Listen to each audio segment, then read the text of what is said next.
हाँ तो नमस्ते भाइयों एंड बहनों, आप लोग को 2026 बोर्ड एग्जाम में आने वाला ये महत्वपूर्ण क्वेश्चन आप लोग जरूर से जरूर इस क्वेश्चन को देखिएगा। ये आपके बोर्ड मॉडल 2026 में आने वाला ये बहुत बड़ा क्वेश्चन है। ये आप लोग को 6 नंबर आप लोग को पक्का करने वाले क्वेश्चन। आप लोग देख सकते हैं क्वेश्चन का नाम है अवतल दर्पण में सिद्ध करें कि एक बराबर r/2। अवतल दर्पण में सिद्ध करना है कि एक बराबर r/2। तो अब आप लोग देख सकते हैं इस क्वेश्चन को। पहला क्वेश्चन का पहला चीज है फिगर। और जो आप लोग फिगर को अच्छा से पढ़ लेते हैं तो आप लोग क्वेश्चन को बना पाएगा। और जो फिगर में गड़बड़ी करते हैं तो आप लोग क्वेश्चन को नहीं बना पाएगा अच्छा से। तो आप लोग फिगर को देख लीजिए। पहले ये हमारा अवतल दर्पण है जिसके बाहर की ओर पेंट किया हुआ है। इसे आप लोग जानते ही होंगे किस चीज़ से पेंट किया जाता है। नहीं जानते तो हम बता देते हैं AgBr से किया जाता है। AgBr यानी सिल्वर ब्रोमाइड से पेंट किया जाता है।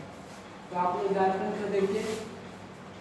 अवतल दर्पण में अंदर की ओर धंसा हुआ होता है अवतल दर्पण में, और बाहर की ओर पेंट किया होता है। तो अवतल दर्पण को आप लोग फिगर तो जानते ही हैं।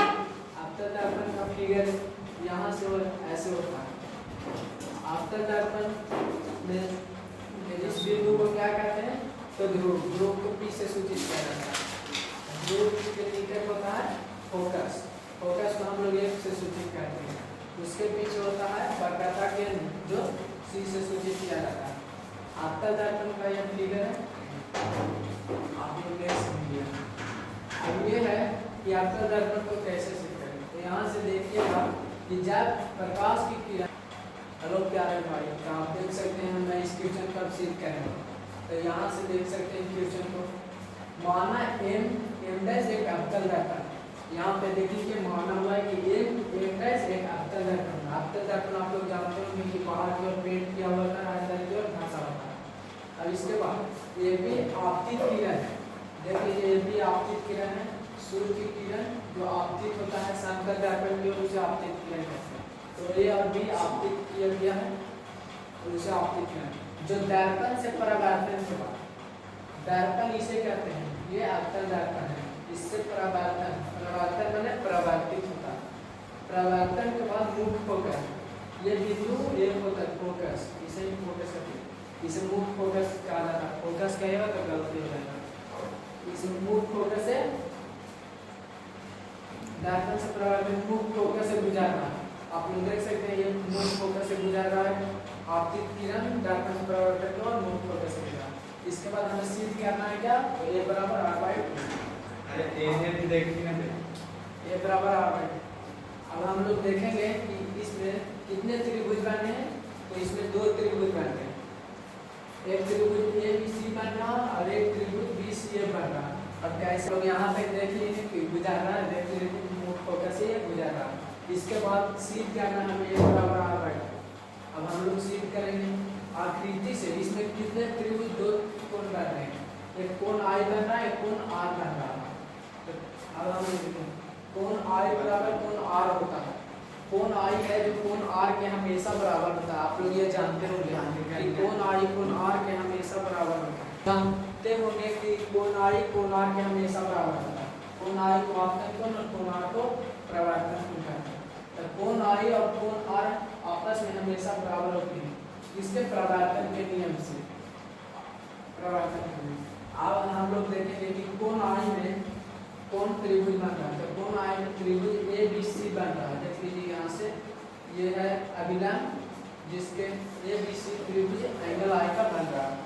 तो एंगल I में त्रिभुज ABC बन रहा है और एंगल R में देख लीजिए त्रिभुज BCF बन रहा है। तो एंगल R में BCF त्रिभुज बन रहा है। इस कौन से, तो एकांतर कोण से एंगल R में BCF त्रिभुज बन रहा है। अब हम लोग देखेंगे त्रिभुज BCF से। अब हम लोग देखने वाले त्रिभुज BCF से। तो आप लोग पढ़ेंगे मैथ कि एंगल I,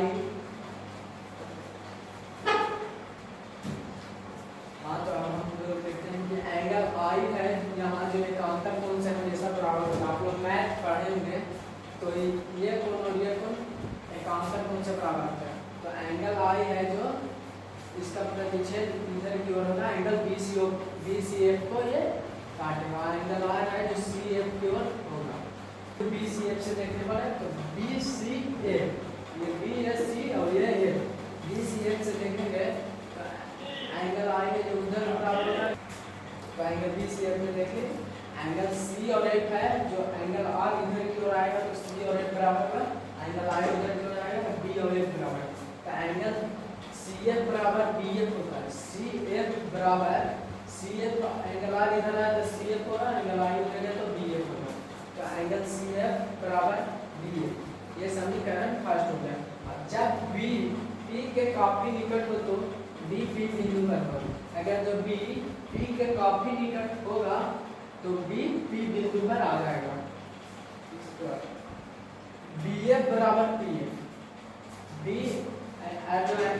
P के काफी निकट होगा तो BF और PF, BF बराबर PF हो जाएगा, काफी निकट होगा, तो हम यहाँ लिखते हैं क्या है, BF बराबर PF, समीकरण सेकंड। इसके बाद हम लोग जानते हैं, अब हम लोग यहाँ से देखने वाले हैं C से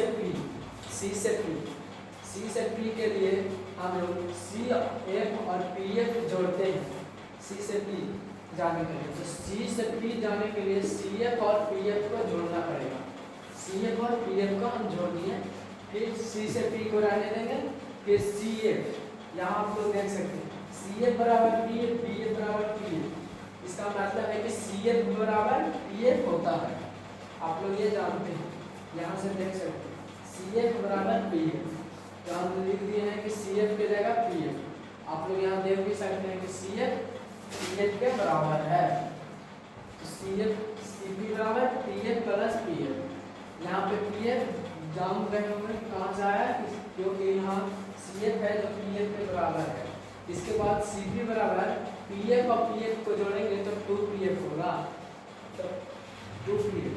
इसके बाद हम लोग देखेंगे कि C से P की दूरी, C को हम क्या कहते हैं, वक्रता केंद्र, और P की दूरी को ध्रुव और वक्रता केंद्र की दूरी को हम लोग वक्रता त्रिज्या कहते हैं, आप लोग जानते होंगे।